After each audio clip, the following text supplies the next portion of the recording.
Hi, everybody. Today is December 13th, and today was a difficult trade day. It was basically just a scalp day, and I wanted to go over all of my trades to kind of show you what to look for entries, because I think that, that can be a really big challenge. I give you your targets, but sometimes the entries can be a mystery, especially if you're on a backside of a trend. So I wanted to make that my focus this time. So we'll just go through all of them, and they're all based on the stocks that I posted trade plans for. All right, I'll show you how I worked them out. The first one that we looked at today was NCPL. And some of these will be no trades, okay? So I posted NCPL before 6 this morning, and it had already made this move. It was up in this area, and it was starting a pullback. I have a 1-minute chart here and a 5-minute chart here. What I like to look for most of the time, I'm looking for a 5-minute buy signal, one of these arrows here, okay? I drew this chop zone on my 1 minute because it had been stuck in there. But we got this signal here at 6:45 this morning, a buy signal on the 5-minute chart.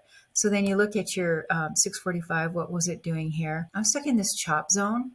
That's what I considered a chop zone. So I didn't get in there. I could have technically traded it to the top of the zone, but I didn't do that because it didn't make a lot of sense to me. And at that point, I was looking for bigger stuff. As the day progressed, I probably would have taken that trade because I was scalping 10 cents later in the day. But this one, if I had gotten in at that signal, I probably would have got in around $3.05 and made maybe 15 cents. My stop would have been the bottom of here, but I didn't do it.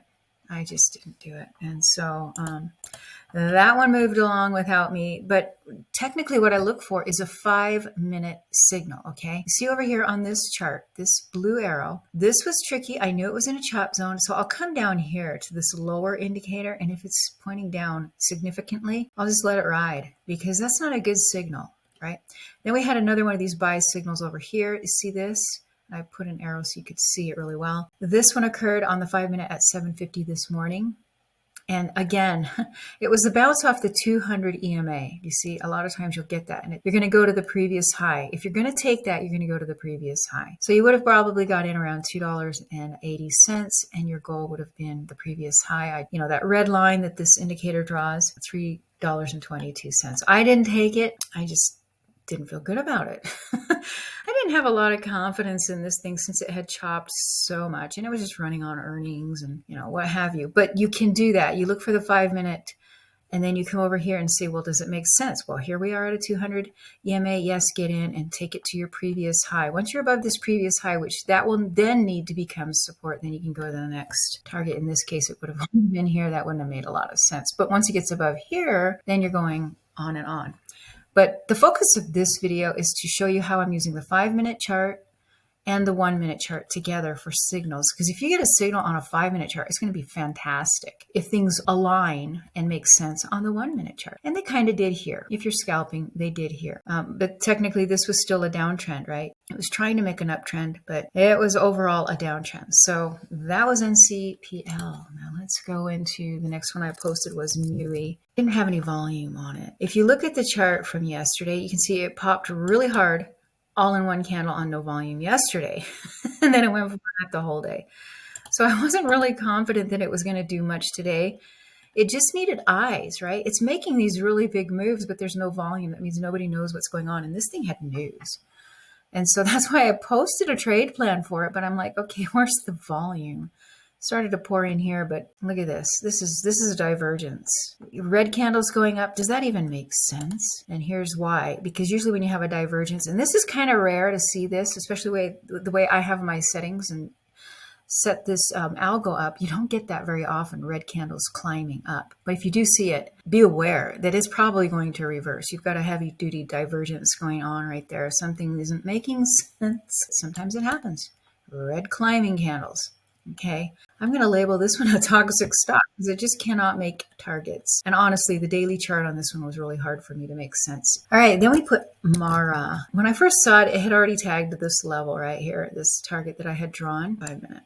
Okay, so we had a 5-minute signal here at around 6:20 this morning, which was back here, right? And it made that move really, really quickly. So whenever I see, right, you have a buy signal, a 5-minute and a 1-minute that pretty much match. And it does a really ridiculous move that there's no way and you missed it and you're feeling bad. Well, let it pull back to support, which it did. It didn't come back to the 50, which is suspect, right? But it came back. We got a couple of signals here for continuing information, and you can kind of be brave and then just be aware that you're going to go to the previous high if you're doing that. If your risk to reward, if your entry is really good and your risk is sensible. It wasn't really sensible here, but I took it and I went to this target, and as you can see, that was the end of the move for this thing. Basically, the idea is on a dip, you're going to watch the previous high, and that will initially be your target. In my case, I got lucky and I had some strength right there beyond that target. So I just took it to this next level, and I gave you this level, I gave you this level. So you knew that that was going to be the end of that one. So what was that? It was like a 10 cent gain, not a big deal, 10-cent gain, but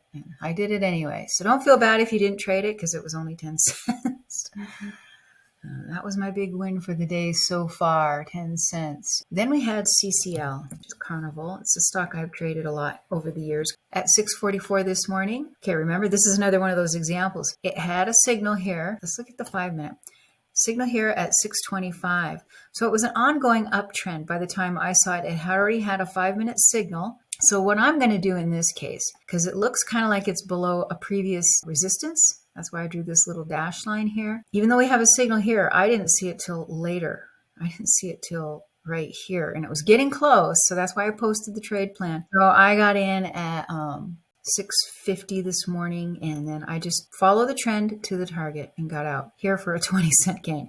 So far I had a 10-cent gain and a 20-cent gain, but it works, okay? And that's why I'm showing you this. If you're missing the signals, if the signal fired off before you were looking at it, and then like here we have one, this one matched the 5-minute. This was a pullback signal, but it was below resistance. So it's kind of scary to get in on those. You can, but you got to make sure it makes sense, right? You can use your 5-minute chart to kind of show you, look, we had a continual uptrend on the 5. Everything was pointing up on the 5-minute. So even though things were kind of down on the 1-minute, you can get in. It held this 9. So if you had seen it here, you can get in here.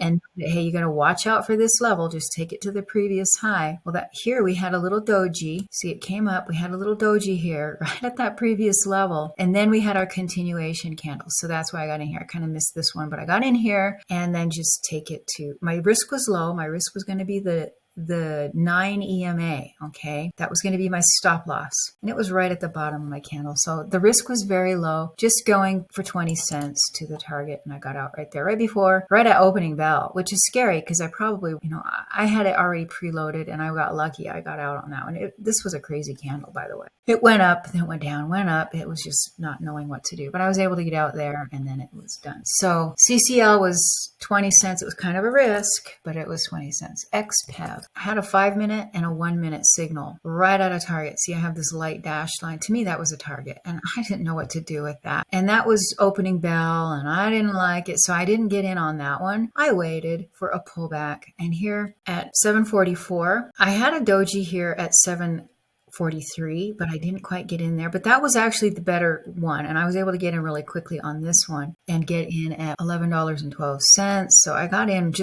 I had just missed this one, but I got in on this one really early. And then I was able to get out at $11.33, which was this target. 20-cent gain really wasn't much. And it's a Chinese stock. I hate this stock. But of the stocks from China, this is one of them that I will work with if I have to. And today was one of those. I'm like, okay, are we going to make any money? 20 cents here, 10 cents there. Oh gosh. So anyway, that was XPEV. But do you see how generally I'll look for a 5-minute signal? Got it here, both of them at 7:30, but I didn't get in at opening bell. It just felt too risky. But it was holding the 50 EMA. Did really well. I held the 20 EMA and the 9 EMA here. And so, yeah, making sense getting in there and just take it to here. So Boyle at 8:07. Well, 8 o'clock, it had a signal on the 5-minute and also basically on the 1-minute. We had a signal. Okay, we had this one and a move to this target. So what it had been doing previously was it had been selling. So what I was looking for, after a sell-off, you look for the first higher low. We had a higher low here, had another higher low. So that's why this one made sense, okay? Making higher lows. Usually you'll get 3 higher lows and then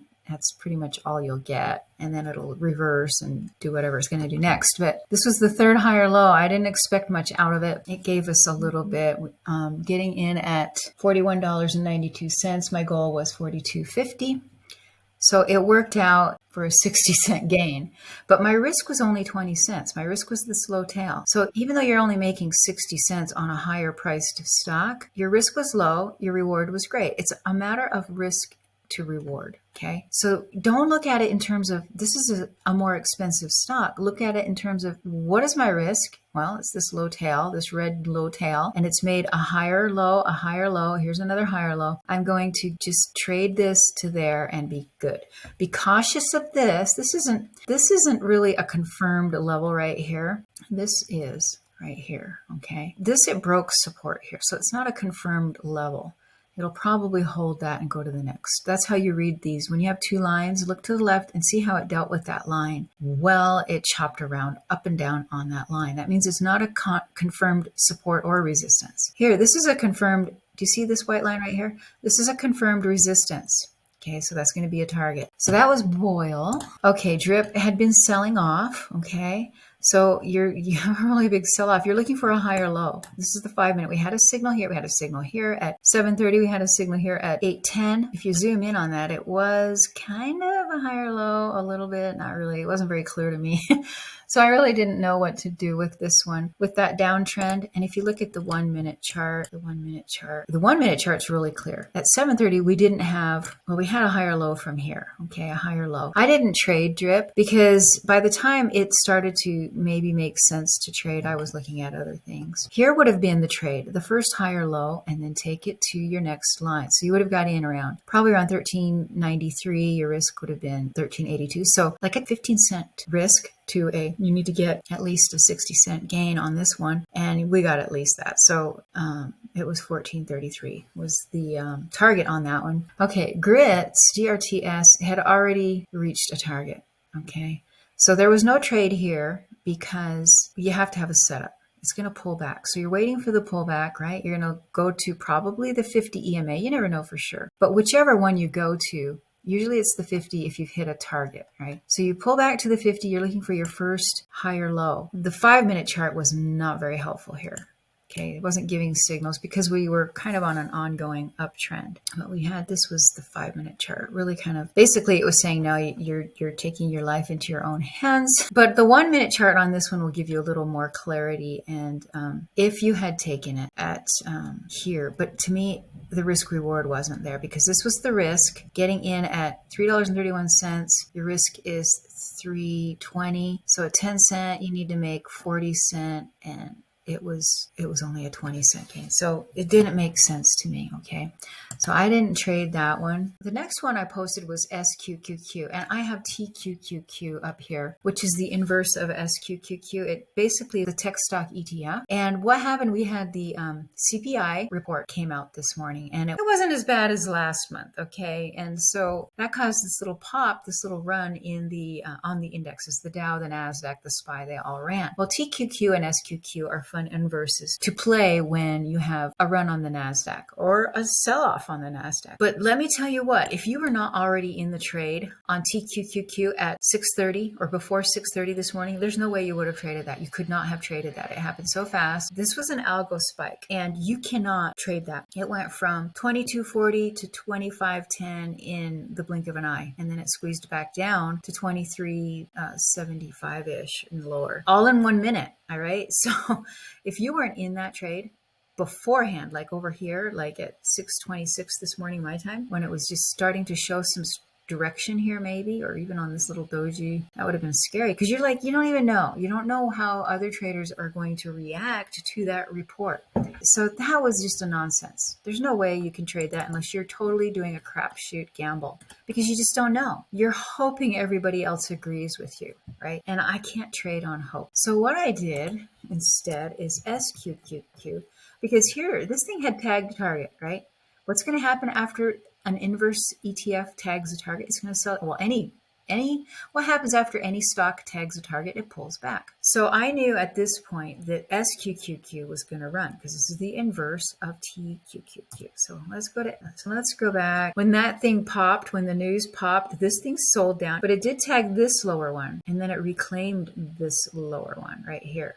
this one, this line. So it tagged it and reclaimed it. Once it reclaimed it, it was going to start to uptrend if you saw strength like above the VWAP. So I didn't know what to tell you guys when it was below all of the lines, all these dash lines and the VWAP and everything else. The rule is you look for a higher low, and here's our first higher low, but we're still below pretty much everything. At this point, when it does this, you get a higher low and you're on one of these horrible sell-offs. I prefer for it to prove the VWAP. And here we had our first proving. Do you see this? We have a signal above VWAP. We're still kind of below the 200, but that will be the next little scalp target that a lot of traders will look for. Well, look what it did. It not only went through the 200, but it held it. It totally held it right there. Kind of flirted with it here, kind of collapsed, but then it reclaimed it here. So this is when I got in. It needed to resolve the 200 EMA, and it's always going to need to resolve the 200 on any stock.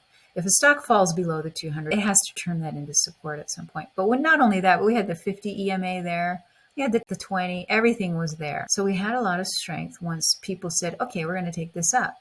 Traders said, yep, we're going. Here we had a 940 signal on the 5-minute chart. This was an excellent double confirmation on 2 different time frames right at that very moment. That was why I got in there. So getting in at 41.69, I knew I was going to go to the previous high. Okay, we did have this level here, but because it broke as support previously, I thought I'll just wait and see how it treats that, because this is not a proven level. If it had been support but broke, it's no longer a proven. So, okay, let's see if it can get to this one, and sure enough, it did. And so getting in at $41.69 and getting out at $44.40 was a really good trade, like $3 a share. So it made up for only making 10 cents previously. But I wanted to point this trade out to you because who would have guessed you could trade a really red stock? And it's still red even as I'm making this video. But it had crashed when the TQQQ and when all the indexes, the NASDAQ and everything were just shooting up over the CPI. Everybody was rallying. But those things hit their target and then they were going to pull back. Well, these guys jumped on this one, which is the inverse, and then took it up to its next target. So see how it just did a range trade? It took from this line to this line, and that's how you can do that. So sometimes on CPI days, when you kind of have an inkling that one's going to do one thing and you miss the one thing, you can see what the one thing does at pre-market and then just see how the inverse of that, like the SQQ did today, see how the inverse of the big runner, once it hits a target, see if it'll do the same thing and play from its lines, okay? One other stock we looked at today was SHPH, okay? When I posted this one at 1024 above this target, it had already pushed through a target, a lot, right? So it needs to come back down to the 50 and prove the 50 before it can move up to this next target, which really wasn't a whole lot of range. But here we had an entry here at $3.04. Now the 5-minute chart was a little sketchy because we were on a downtrend. This arrow appeared at 11:10 this morning my time, which was right when this thing was trying to set up. All my EMAs were pointing up here. So yeah, getting in at 10:10 made sense. I had a low risk. My risk was going to be, this white line. I was going to use it. I didn't use the bottom tail. I used this white line because that was a previous target, and then just taking it to this, which was a 20-cent gain. It wasn't much. And here it made it up to this one, the $3.40, which was also a target I gave you guys. So technically right here on the 5-minute chart at 12:25 today, my time, which was this one, you could have got in on this one and used, your VWAP as your stop loss, or, one of these low tails on the red candles from that higher low. See, this is the higher low. A sell-off after hitting a target. Look for your higher low and a signal. You could get in on any of these. They would be legit. You don't want to get in on them when they're going higher, because then your range just isn't there. Here or here, these are both really good. Okay, not this one so much. Your risk to reward on this one is sketch. But here was another entry. I didn't take it because I started working on this video. 308 to 342, so nice 30-cent gain on that one. So I hope this helps you. Okay, you can use the 5-minute arrows and confirm what's going on the 1 minute, right? Confirm what's going on in the 1 minute. Sometimes you're going to get a 5-minute arrow when it's totally, I don't know. I mean, this red line will be pointing down. But if everything on your 1 minute looks like it's pointing up and you've got room to a target and you've got a sensible risk to reward ratio, you've got to take the trade. Okay. Just think of it in terms of risk to reward. Don't think of it in terms of, well, this is a really expensive stock like SQQQ, $44, $42. It's a little more expensive than a $3 stock. But if the risk to the reward is there and you know where you're going, like here, I wasn't really sure. When it had done this and it started to give me some signals, I wasn't really sure. What's my target? Usually they're going to be the EMAs. But when the EMAs are pointing down, it's like, ugh, I don't know where to go with this, right? So sometimes the best thing to do is just wait for it to prove the EMAs as support. Like when you're below all of them, especially the 200, let it prove it as support. Otherwise, you're going to need to use that as your target. Okay. And then once you've proven it as support, then you can use the previous high. Again, if you have a line right here and the line has been disproven because it's been broken, then that line's not going to be a valid line. I mean, you can use it if you want, but the one above it, this one was such a dramatic break that this one was the one that needed to be the target. And this was actually a daily target. Anyway, and then I mentioned once it had hit this, we're going to get some chop, okay? And look what it's doing. It's chopping. So anyway, I hope this was helpful to you. I needed to get through some of the logic that I see. It's not always a clear science on this, so it needs a little bit of added clarity, and I hope this was helpful to you. If you have any questions, let me know, and we will talk soon.